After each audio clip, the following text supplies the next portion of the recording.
I want to start today's podcast before we get to all the other stuff that we have for you, talking about Kyrie Irving. All right, let's get the news part out of the way. Earlier this week, Shams Charania of The Athletic said that there's an impasse between Kyrie and the Nets on a new contract for him, and that if it doesn't quite work out, the Lakers, the Clippers, and the Knicks are all super interested. So I want to examine a bunch of these different things. Here's the important stuff. There's a $36.9 million player option that Kyrie has to make a decision on by June 29th. Pretty simple. If Kyrie picks it up, he's under contract for at least one more year, and the Nets and him can work out another deal. But it also makes him a lot easier to trade as opposed to a sign and trade that has complications for these other teams.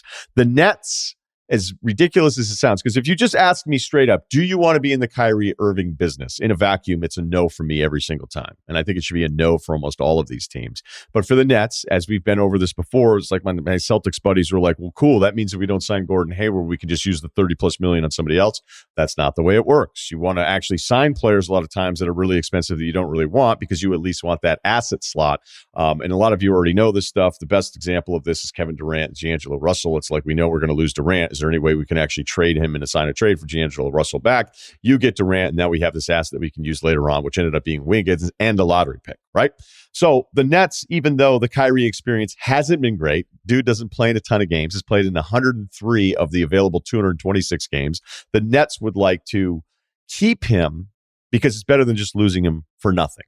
Now, would they keep him and do a sign and trade? Let's cover some of the teams that were talked about here, which we'll get to kind of some of the motivation behind a piece of news a little bit later in this open. But any Lakers deal here, yeah, they would do it for Westbrook. No shit.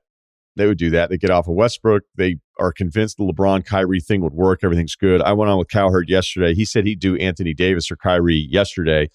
I disagreed. Cowherd right now has got me on the AD position. His short position, I'm freaking out about it. I'm still long Anthony Davis. The reason I still wouldn't do it is because at least Anthony Davis wants to play basketball.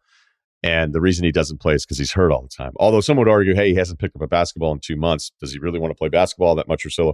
Hey, I'll just end it this way. Go ahead. You can have Kyrie. Enjoy. All right. The Knicks part of this seemed weird because the Knicks could get the cap space to go ahead and do this. They could also trade some pieces, but you would have to do a combination of moving off of Evan Fournier's $18 million and $18.9 million guaranteed. There's a team option on a third year from now on the 4 years of the overall deal.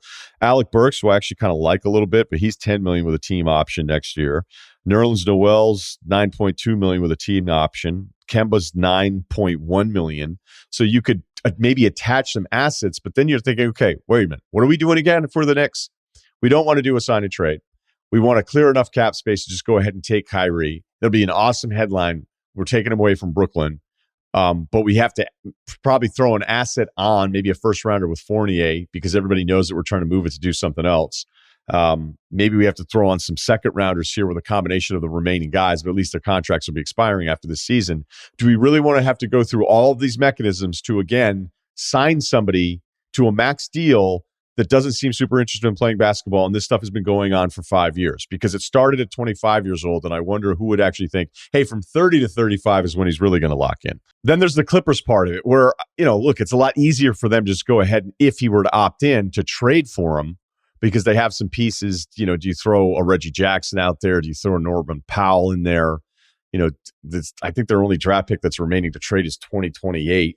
Does any of that make sense? And does it really make sense for a Clippers team that, yeah, best case scenario, Kawhi, Paul George, Kyrie, but you're talking about guys that just are almost never at their best case scenario. So it keeps getting back to like, all right, so this piece of news was what? Was this piece of news somehow presented as, well, if the Nets don't step up and offer the full max, here are these other options? Well, they're super complicated options. And I did think the article was very pro Kyrie, which I always do with any of these newsy things. I'm like, where's the motivation behind this information?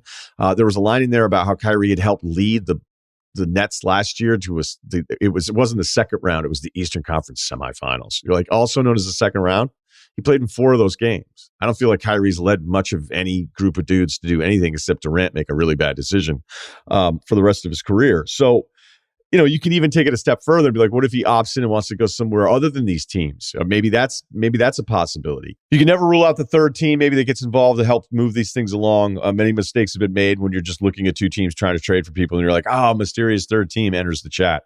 So that's always a factor in this. But then there's also, wait a minute, if we get these good teams that would want to add Kyrie, maybe there's bad teams that would want to add Kyrie. I actually think bad teams adding him would be even worse than good teams, because good teams would have players that he'd actually have to sort of respect. But we thought we just had that with Durant and Harden, and that wasn't the case. Can you imagine Kyrie with a young developing team, him coming in, dropping philosophical bombs on dudes at halftime? So I'm not sure that's a great fit. So look, back to the beginning of this, I know why the Nets are doing this. I know why they'd like to keep the asset.